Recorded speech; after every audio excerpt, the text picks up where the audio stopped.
Бисмиллахиррахманиррахим. Саламатсыздарбы? Кутмандуу күнүңүздөр менен таасири күчтүү Тауып YouTube каналынын жалпы катталуучулары жана ошондой эле жалпы көрөрмандары, жалпы кыргыз элим. Көптөгөн адамдар мынакей Кубанычбек Тауып агабыздан илиминен, таапчылык илиминен жардамын алган, таапчылык илиминин жардамын алып, оорулардан айыккан, ооруларына шыпа тапкан жарандарыбыз, адамдар келип Кубанычбек Тауыпка өзүнүн ыраазычылыктарын айтып, өзүнүн жакшынакай каалоо тилектерин айтып, батасын берип кетип атат. Мен дагы ушул Кубанычбек Тауып байкебиздин таапчылык илиминин жардамын алган адам катары, 14 жылдан бери тааныган адам катары мен дагы өзүмдүн жакшынакай тилектеримди айтып, көргөн билгендеримди айтып, анан ыраазычылыгымды билдирип, рахматымды айтып, жакшы каалоо тилектеримди айтайын деп келдим. Мынакей мен Кубанычбек Тауып байкени тааныганыма 14 жыл болуптур. Көрөрмандарда суроо пайда болушу мүмкүн.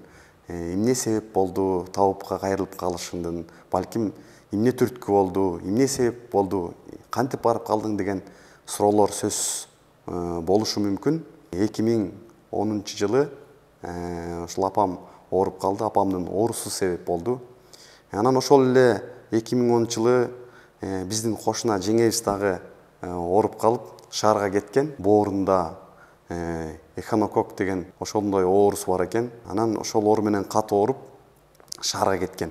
Анан ошо шаарга кетип, Кубанычбек Тауып байкебиздин дарыланып, толук калыс айыгып кеткенин биз угуп, анан апам дароо көңүлдөндү да. Күчтүү Тауып бар экен, кошунабыз мынакей Айзат айыгып кетиптир. Мен дагы ошол жака барып дарылансам, мага дагы шыпа болор, менин жүрөгүм ошол жака тартып атат деп. Ага чейин биз көптөгөн жерлерге барганбыз, массажга барганбыз. Апамдын аркаларында грыжасы болгон, белинде 9 мм, далысында 4 мм грыжасы болгон. Андан тышкары остеохондроз деген оорусу бар болчу. Анан атайын медицинада да байкелерибиз бар эле, аларгадан да кеп кеңешин алгам. Байкелер кандай кылабыз, апамды операция кылсак кандай болот десем, алар да өздөрүнүн чыныгы кеңештерин айткан. Айыгып кеткендер да бар. Анан кийин бычак жаңылып, баягы коляскада отуруп калгандар да бар. Буякта эми гарантия бериш кыйын, Кудайдан, Алладан деп алар деле айткандар бар. Ошондо мен да аябай коруп калгам да, эгерде мен операция кылсам кандай болот, балким коляскада отуруп калса кандай күн болот деп. Анан өтө коркунуч болгон. Анан ушу Кудай Тааланын буйругу менен, ошо кошунабыздын себепкерлиги менен ушу Кубанычбек Тауып агабызга жол ачылып барып калдык. Анан апам кирип кеткен. Анан кирип кеткенде мен тышта күтүп турдум. Анан бир маалда жадырап жайнап, көңүл ачылып, аябай жакшы мындай маанай менен чыкты. Апа кандай? Эмне болду? Эмне деди? Кандай деди? деп сурасам, ушул жакшы кабыл алып, анан кийин менин тамырымды кармап, өзүнүн диагнозун койду деп айтып чыкты да. Ушул жерден дарыланып айыгып кетесиз деп айтты. Айтып аябай кубанып, сүйүнүп чыкты. Ага чейин баягы атай медицинадан өткөн снимактар бар болчу да. Ошондо көрсөтүптүр. Так эле ошо доктурлар койгон диагнозду Кубанычбек Тауып байкебиз айткан экен. Анан ошондон улам Кубанычбек Тауып агабыздын дарылоосунан кийин апам толук айыкты. Мен ушул 14 жылдын ичинде көп нерселерге күбө болдум. Кандай оорулар келип, кандай айыгып кетти. Көбүнчө акыркы үмүт менен келген оорулар көп болду да. Баягы атайын медицинадан да жардам болбой калган, аяктан доктурдан чыгарып салгандар, 3-чү даражадагы рак менен ооруган адамдарды көрдүк. Акыркы үмүт менен келген. Балалуу боло албай жүрүп келгендер балалуу болуп кеткенин көрдүк. Көзү көрбөй келген жаш наристе балдарды көрдүм, көзү көрүп кеткен. Сүйлөбөй келген балдар сүйлөп кеткенин көрдүм. Буту баспай келген адамдардын буту басып кеткенин көрдүм.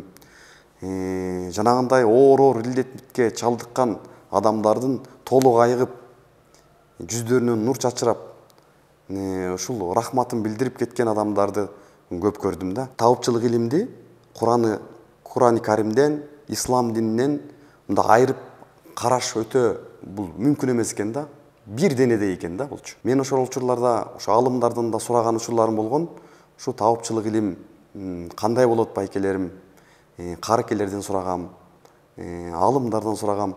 Бул ислам дининде бар нерсе экен да. Анан кийин кандай дарылоо болот деген да суроо болушу мүмкүн да. Кандай дарылайт болду экен, кантип айыгат болду экен деген көрөрмандарда суроо болуп калышы мүмкүн. Бул жерден эң негизгиси ишеним болуш керек адамдарда. Кудайга болгон ишеним, анан өзүнө болгон ишеним болуш керек. Анан таапчылык илимге болгон ишеним болуш керек экен да. Чайга жана ошондой эле сууларга сүрөлөрдү окуп, анан ар бир ооруга өзүнчө дары жасап берет экен. Ошол дарылардын жардамы менен көптөгөн адамдардын айыгып кеткенин, шыпа тапканын көрдүм. Бул жерде мен таапчылык илимдин бар экендигине, кыргыздын таапчылык илиминин күчтүүлүгүнө күбө болдум. Чындык экенине күбө болдум. Жана ошондой Аллахтын кудуретине, Куран-ы Каримдин күчүнө, жана ошондой эле батанын күчүнө мен толук ишендим. Бата деп калдык. Ошол Кубанычбек Тауып агабыздын батасы менен 3 балалуу болдум. 2 эркек, 1 кыздуу болдук. Жалпы жумдан 5 балам бар. Кудайга шүгүр деп айтам. Ушул Кубанычбек Тауып агамдын батасы менен динди тааныдым. Ислам динин жашоомо алып келишиме чоң таасир берди. 5 мал намазга келдик. Орозулорубузду кармап калдык.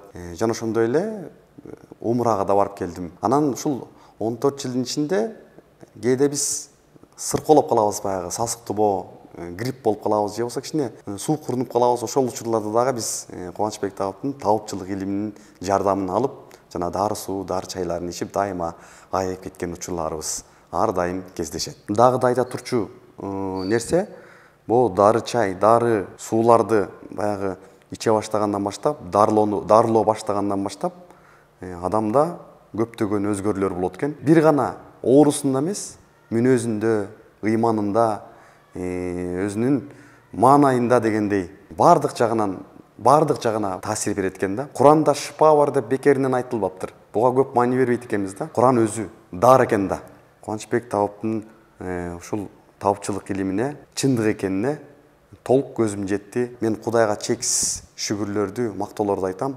Ушундай Кубанычбек Тауып агама жолугуп калганыма кубанычтамын. Кыргыз элинде ушундай Тауып бар экенине мен өтө өзүм аябай сыймыктанамын. Кубанычбек Тауыпка жакшы тилектеримди айткым келет. Оорулууларга жардам берип, батасын алып жүрө беришине мен чын жүрөгүмдөн тилектешмин. Ушул убакыттан пайдаланып мен ушу Кубанычбек Тауып агама жакшы тилектеримди айткым келет. Ар дайым ден соолукта болсун. Шакирти Салим эжеке экөө ар дайым эл үчүн кызмат кылып, элдерди айыктырып, элдердин батасына татып, Кудайдын ыраазычына арзый беришине мен чын жүрөгүмдөн тилектешмин. Ден соолугуна береке, өмүрлөрүнө береке, ырыскыларына береке берсин Кудай Таала. Мен абдан ыраазымын. Чексиз мактоолор, шүгүрлөр болсун Аллах Таалага. Мен абдан кубанычтамын.